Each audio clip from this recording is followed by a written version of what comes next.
Hi అండి, welcome to our channel. చూసారా, carrot సగ్గు బియ్యంతో పాయసం అయితే చాలా అంటే చాలా టేస్టీగా చాలా థిక్గా వచ్చింది.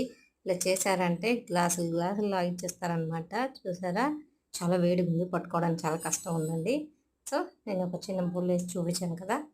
చూసారా, మీరు కూడా ఒకసారి ట్రై చేశారంటే సూపర్ అనాల్సిందనమాట.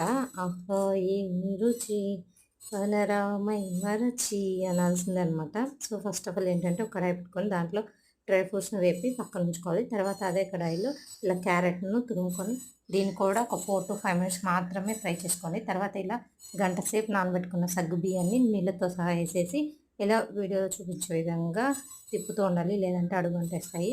సో ఇలా 60% అంటే కొంచెము తెల్ల తెల్లగా కనిపిస్తూ కొంచెము బబుల్స్లా కనిపిస్తుంటాయి కదా, ఆ టైంలో చూసారా ఇలా పాలను యాడ్ చేసుకున్న తర్వాత ఇలా తిక్కపడకుండా ఇలా దాన్ని పెట్టుకుంటూ ఉండాలన్నమాట. వీడియోలో చూపించే విధంగా ఇలా కలబెడుతూ ఉంటే అడుగంటుకొని ఉంటాయి. ఇలా బాగా ఉడికిపోవాలన్నమాట. అప్పుడు పాలు అనేవి బాగా తెల్లుతూ కనిపిస్తాయి. ఈ టైంలో మనము ఇందాక ఫ్రై చేసి ఉంచుకున్న క్యారెట్ తురుము అనేది యాడ్ చేసుకోవాలి.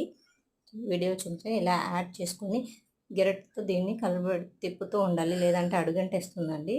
చూసారా, ఇలా మొత్తం కలబెట్టేసిన తర్వాత నేనైతే ఇప్పుడు ఈ తురుముకునేదంతా ఈ క్వాంటిటీలో తురుముకున్నాను. అప్పుడే ముక్కలు కొంచెం మగ్గిన తర్వాత పంటికి తగులుతూ పాయసం అనేది చాలా టేస్టీగా ఉంటుంది. ఇప్పుడు నేను 2 గ్లాసుల క్యారెట్కి 1 గ్లాస్ చక్కెరను అయితే వేసుకున్నాను. మీరు కూడా మీరు తినే స్వీట్ని బట్టి యాడ్ చేసుకోండి. తర్వాత కొంచెం ఫైనల్గా గీ వేసేసుకొని తర్వాత ఫ్రై చేసుకున్న డ్రై ఫ్రూట్స్ని వేసేస్తే చాలా అంటే చాలా టేస్టీగా క్రీమీగా ఉండే క్యారెట్ సగ్గుబియ్యం పాయసం రెడీ అయిపోతుంది.